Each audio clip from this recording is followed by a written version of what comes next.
you guys, Julia Jordan, your favorite real estate agent with a little Fridays update. Honestly, it's not such an update because that is always the case in our market, but let me share with you. When you're a seller in this market and some neighbors are listed, let's say for 180 a square foot, and the comps are showing 160, 170 a square foot.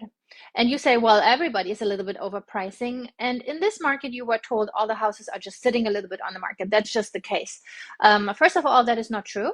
I would always recommend you to list with a listing agent that is not only a listing agent, but that is an agent committed to selling you, right? Because everybody only wins when the property sells at the end of the day. So if you're just listed, and I heard some rumors there's a certain person and they just want to be listed, and if no one gives them rocket high price, then they are just staying listed, and that is fine too. But what do those properties do that are overpriced? Some are tremendously overpriced. Some are just a tiny bit, like $10 or $15 a square foot overpriced. But what happens to those properties? Guess what? The buyer is usually represented, right? The buyer usually has a buyer's agent, especially the higher the price range goes.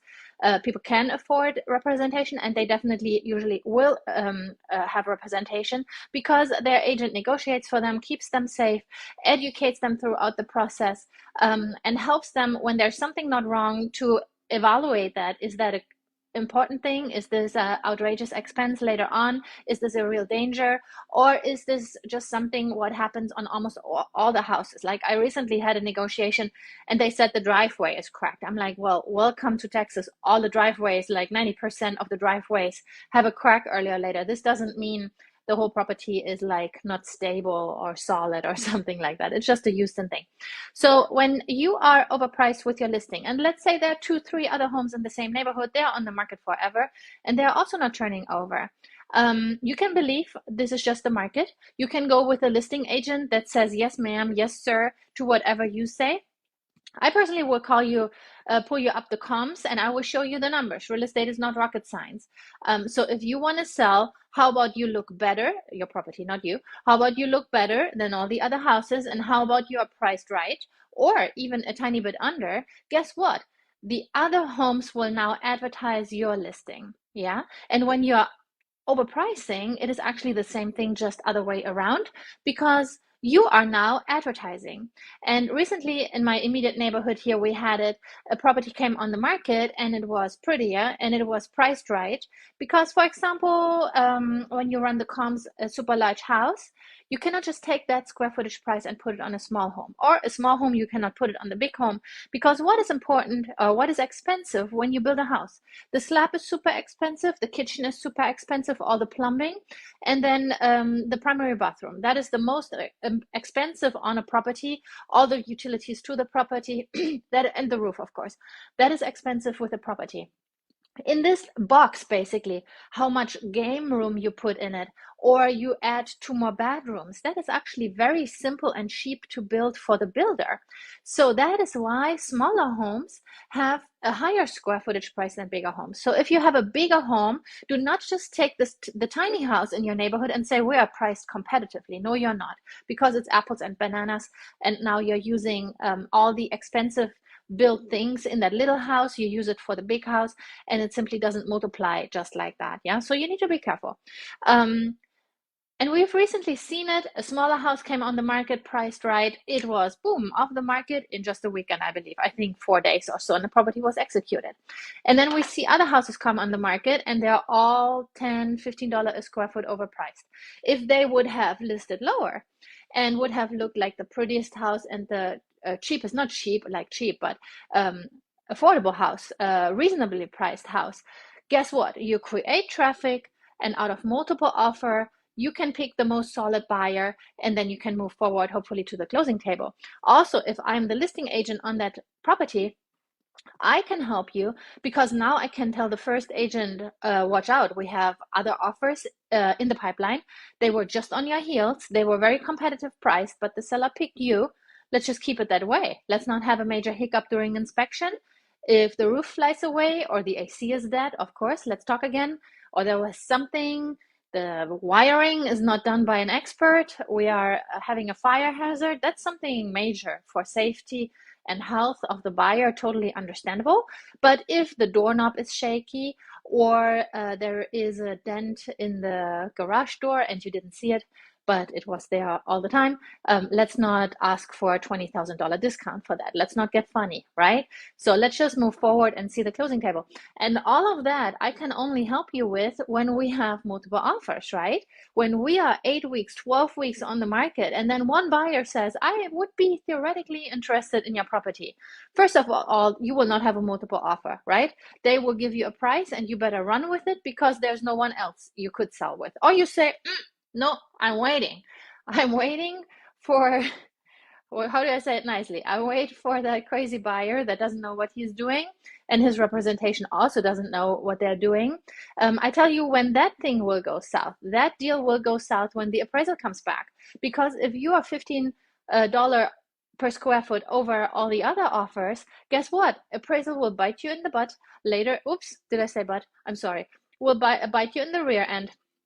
And that is day 20, day 22 during the transaction. You already smell the profits of your listing. You already have your next house purchased.